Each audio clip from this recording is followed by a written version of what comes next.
है ना, मुझे बहुत अच्छा लगा। लेकिन कितने लोग हैं यहाँ? या तो मुझे याद है एक जहांगीरपुरी में एक टीचर ने एक लड़की, छठी क्लास की लड़की के बाल ही नोच लिए थे सर से।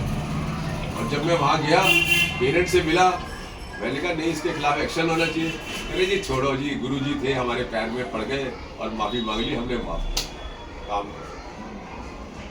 तो सिस्टम कैसे बदलेगा? तो मुझे ऐसा लगता है कि अगर मैं इस प्रोसेस में आता हूँ तो मैं जनता को अपने साथ लामबंद करके ना कुछ भी करा सकता हूँ। और हो सकता है कि बहुत सारी चीज़ों को मुझे करने की जरूरत भी ना हो। मेरी प्रेजेंस, अभी जब मैं 60-61 साल का हुआ तो मेरे पास ही बात कर रहा था, तो मैंने कहा यार अब तो ऐसा लग रहा है रिटायरमेंट आ गई। मतलब मुझे जो मेरे जिससे मैं बात कर रहा था वो मुझे क्या कहने लगा, सर आप कुछ काम मत करो, आपकी फिजिकल प्रेजेंस ही जो है ना लाखों लोगों को फायदा पहुंचाती है। मतलब सिर्फ आप मूर्ति की तरह बैठे रहो। तब मुझे रियलाइज हुआ कि नहीं यार, तो बहुत काम कर रहे हैं, अभी तो सोचना ही गलत है। तो मुझे ऐसा लग रहा है कि ये बहुत बड़ा मौका है। मतलब मेरे लिए मौका नहीं है, मुझसे ज्यादा यहाँ के लोगों के लिए मौका। और जैसी हालत है अभी देखने को मिली, पहले तो मैंने नहीं देखी थी कि नाले बह रहे हैं, लोगों के घरों में घुस रहे हैं पानी, सड़कों की हालत, और ये पूरे करावल नगर में हालत है। और गरीबी की हालत ये है कि मुझे नहीं लगता कि यहाँ पे एवरेज आदमी जो है ना 400-500 रुपए भी महीने में कमा पाता है। जो छोटी छोटी घरों में दुकानें हैं, भाई मैंने पूछा था किसी से कल परसों कि आप कितने रुपए कमा लेते हो? मैंने कहा 300, 250, 300 रुपये। तो सामान ही इतना सा दिख रहा है छोटा सा, तो उसमें क्या कमा लोगे आप? तो ये जिंदगी है।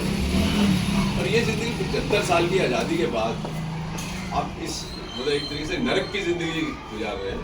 और आप देखते हैं तो थोड़ा सा ऊपर है, हर आदमी देखता है, मोबाइल सुनता है तो लगता है उसको तो ऊपर जा रहा है, लेकिन सच्चाई में ये है कि दिन करके वो नीचे आ रहा है। तो इसलिए एक बड़ी लड़ाई की तरफ जो है ना मतलब दिमाग में है, इसको एक छोटी एक बड़ी लड़ाई करेंगे इसको लेकर, और जनता का साथ हो तो कुछ भी कर सकते हैं, कुछ भी कर सकते हैं।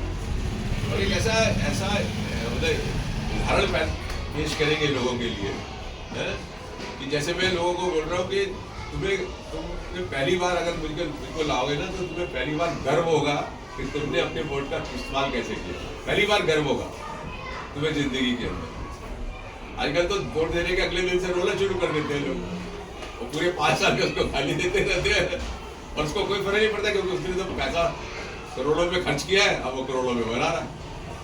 तो बिजनेस में है ना, तो इसलिए मुझे लगा कि मैं कोशिश करूँ।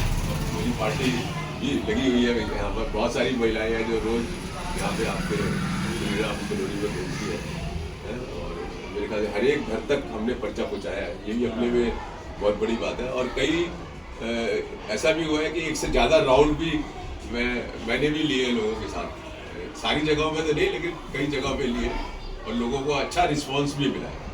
और जिस तरीके का यहाँ पे वैसे भी ओवरऑल वातावरण है, नॉर्थ ईस्ट में हमने ये देखा है कि नॉर्थ ईस्ट ही नहीं वैसे पूरे देश में मैंने देखा है कि जहाँ भी माइनॉरिटीज़ है ना उनके साथ भेदभाव होता है सरकारी पर। आप साउथ दिल्ली के स्कूल देख लीजिए, यहाँ के स्कूल देख लीजिए, गेस्ट टीचर उतने वहाँ नहीं है जितने यहाँ भरे हुए हैं। 80-80, 85-85% गेस्ट टीचर हैं यहाँ पर। क्यों भाई, रेगुलर टीचर क्यों नहीं है? उर्दू का टीचर चाहिए तो क्यों नहीं है? तो ये सब चीज़ें ऐसी हैं जो मुझे लगता है कोर्ट की लड़ाई में रखेंगे। ऐसा नहीं, कोर्ट की अपनी बहुत बड़ी रेलिवेंस है।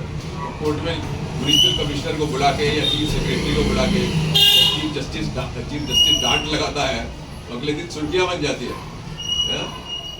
तो बहुत मायने रखता है। वो जमाने की बात बता रहा हूँ, हमारे जस्टिस अनिल देव सिंह हुआ करते थे जिनके सामने पैटर्न आता था। वो म्युनिसिपल कमिश्नर को बुला, चीफ सेक्रेटरी को बुला, उनको कहते अगले 10 दिन में आपने 10 स्कूलों को जाके खुद देखना है और हमें रिपोर्ट करना। अपने बच्चों को क्यों नहीं भेजते हो तुम? क्यों नहीं भेजते अपने बच्चों को? इस तरीके से लताड़। वो एसपी अग्रवाल हुआ करता था यहाँ पे, म्युनिसिपल कमिश्नर, आपको अगर ध्यान होता। वो एक दिन अपने छोटे भाई से कहने लगा, मैं तो अशोक अग्रवाल से इतना परेशान हो गया हूँ कि मैं रिजाइन दे दूंगा। रिजाइन दे दूंगा, रोज मेरी बैंड बजाते हैं वो।